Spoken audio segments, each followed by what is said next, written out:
Hi people, today I bring you We Hand the Flame by Hafsah Faizal, and I have to say that I love this book so much. As many of you know, lately I'm in a reading spree with books that are written by non-white people because I think we need diverse books.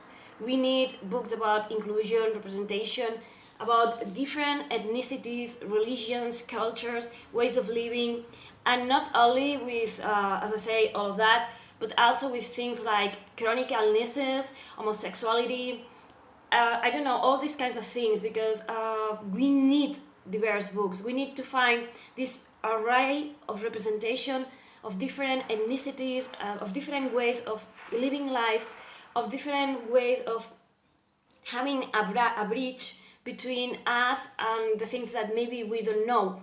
For me, this book was amazing because when we read about myths that we already know, that we find in books written by white people because we already know about it, uh, it doesn't give you the same thrill of the unknown. In this book, we are going to find different creatures, different things that come from the myths and legends of Arabic people. And I don't know much about it. So having all these different creatures appearing in the book, for me it was exciting because I didn't know what they were about.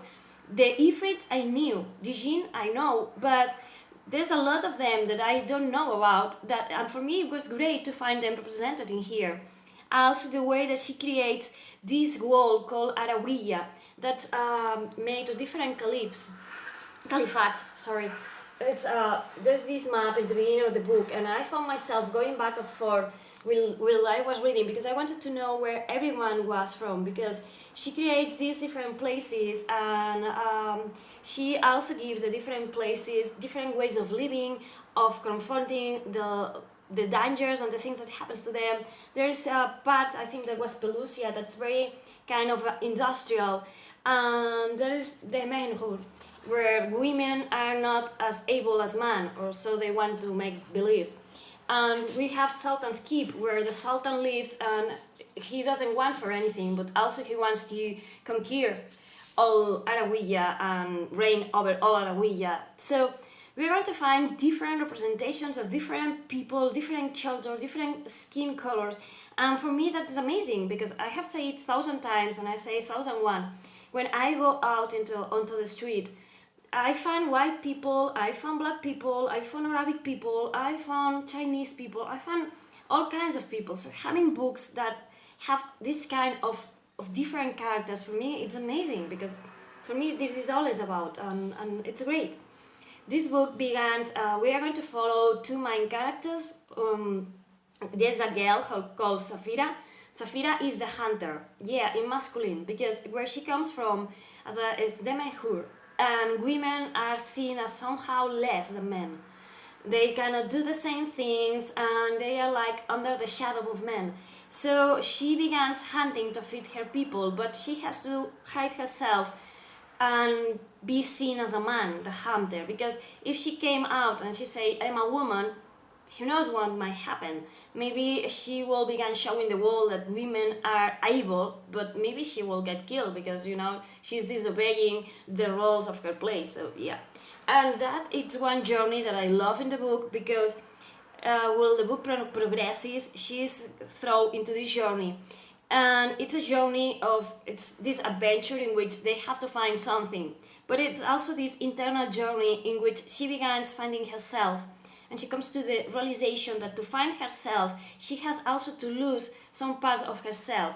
So she has to change and adapt and decide who she really wants to be and what she's going to be able or want to sacrifice just to create this best version of herself. And for me, that was amazing to see how far she became. And it wasn't an easy thing for her. I don't think that she decided to say, okay, I'm the huntress and that's all. No, she had to fight because losing some part of herself was dangerous. And there's times in which she finds herself thinking, if I change that, if I lose that, then who am I? And I think that's a very important thing and a very powerful thing, because I think every one of us has gone through these phases in which we need to change, but we are left wondering, okay, who am I now? So finding this character who is struggling to become her knew herself, for me it was amazing. I mean, I love Zafira so much, and also seeing her doing grown things, because sometimes she gets confused or lost into her on her own head, or she feels the attraction of the dark side or whatever, and seeing her stumble and making bad decisions and then fixing them, for me it's very important. We don't need perfect characters, we need characters that make grown things and learn and try to fix things and grow. That, for me, that's what we need. And also we are going to find another character that's called Nasir. Nasir is also an assassin, and it's called the Prince of Death. And I love how you can see him from the point of view of everyone, and then you can find these chapters where he's the main protagonist, and you can see how he really is, because it's like two different people. Everyone sees him as a killer, an assassin, the Prince of Death, and they fear him and they look at him with revulsion because he kills everyone and he seems that he doesn't care about what he's doing. But when you see his own captors, you can see that he is the way he is because of something. I'm not going to explain that to you, you have to keep on reading the book to know that. But it's amazing to see how this character thinks that he is worth nothing, maybe, or that he is imprisoned in this way of living, that he has nothing else. And I love how he also goes into this journey and he begins discovering himself, and he begins thinking that maybe there is more to his life than what he has been living until now. And also I love this mystery about why he is killing, why he is doing what he's doing, and that I'm not going to explain because it's one of the big surprises of the book.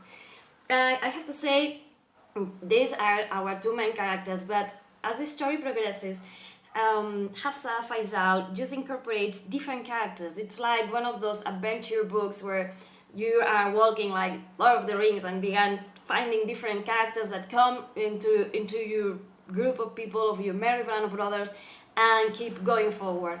And I'm not going to say much about these characters because we are going to find them like not in the middle of the book, but more or less. But let's say that they are different characters from different places in the world, and I love that all of them find a way to travel together and end up finding these truths in which they can begin to trust each other.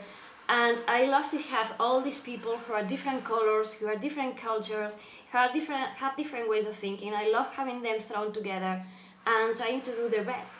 It's not easy, as I say, it's not a fantasy book in which, okay, we are thrown together, we forget everything that makes us different and we are going to be friends, and no, it's not that. It's like real life, okay, I don't know you, I don't trust you, you people, I have been told things about you people that I don't know.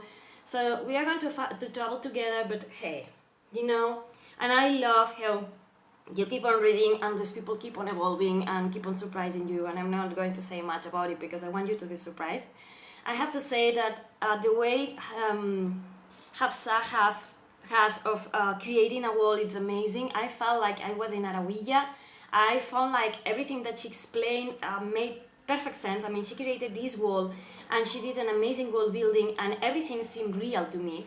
Like, okay, this world exists. I can open my door and it's out there. It's something real. I love all of that. And I love how she incorporated magic and creatures of myth and legend, and how everything was so well constructed that everything made perfect sense. I didn't find myself stumbling or thinking it cannot be, but I found myself saying, okay, that's great, what more is coming? And there is a lot of twists in the plot that you are not expecting. Some of them, well, I guess one, but I mean, she has created a masterpiece, and I'm just completely, I love this book so much, so I have to recommend it to you. If you like different books that are going to surprise you and that are going to make you think about different ways of seeing the world, of understanding the world. So yeah, I recommend it because it's a very good book. Thank you for watching. Bye!